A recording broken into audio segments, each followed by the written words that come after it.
AMD's new processors are a pretty big generational improvement. But just getting the new processor doesn't mean you'll get all of the performance, because different power limits can really affect that. So let's see what it's really like and how it stacks up against the competition.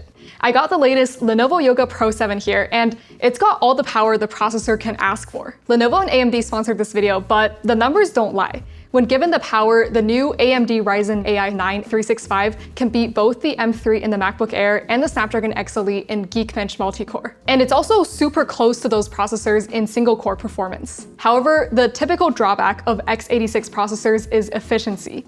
AMD's new Zen 5 architecture is meant to help improve that, and from the numbers, it really does. In its max performance mode, the processor actually draws a similar amount of power as the X Elite ARM processor.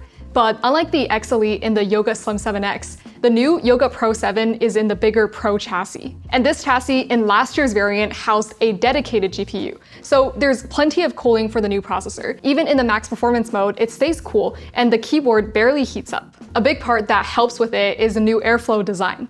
It pushes some of the air directly over the PCB that the processor and the RAM sits on. Most laptops rely on just the heat pipes to cool this part, but there's always some residual heat that's left over, which really heats up the keyboard. For a laptop that's this thin and light, it has one of the coolest keyboards that I felt when under full load, especially the center part. And it does make doing heavier work like editing on it more comfortable. But if you're using this laptop on battery, the balance mode is where it really shines. The processor's new architecture means that, for the first time, AMD has performance cores and efficiency cores. And that does help with the overall efficiency and battery life. In my testing of looping 4K YouTube videos, it's 10% more efficient than last gen, although it doesn't quite match the Snapdragon X Elite in this regard. But since the Yoga Pro 7 has a massive 73 watt-hour battery, the battery life is still very good. In my 4K video looping test, where I had the screen at 80% brightness, it can still last over 9 hours. But the CPU and efficiency is only half the story. The integrated GPU, I think, is a highlight of it, being over 60% faster than the Snapdragon X Elite, and the performance gap can be even wider in real life because of emulation overhead. So it can actually play lots of games at 1080p and also do some graphically intense tasks like video editing. But it's not really a replacement for discrete GPU just yet. Also, if your work can be accelerated by an NPU, this processor has the fastest NPU in this class for those AI algorithms. I personally don't have that much workload that can be helped with an NPU, except for object tracking in DaVinci Resolve, but I could see it becoming more useful in the future. Now, this laptop isn't just a new processor in a boring old chassis. There are some pretty big upgrades as well, like the new OLED screen. It's very bright for a laptop at 600 nits, while also being 120 Hz. But the most impressive thing is that it covers 100% Adobe RGB and has a delta E of less than 1. Aside from the processor, this is the biggest standout feature for me. All of the content just looks amazing on it, and the wide coverage and accuracy are both very useful for photo and video work. But one drawback of OLED is the pixel shape. The RGB pixels are often not these neat rectangle shaped like in an LCD screen. And this can sometimes cause text fringing, which means you can see some extra colors around the text. But this display is 2.8K. That's pretty pixel dense for a 14.5-inch screen, so there's not really any discernible color fringing. The only thing I wish could be a bit better is the coding.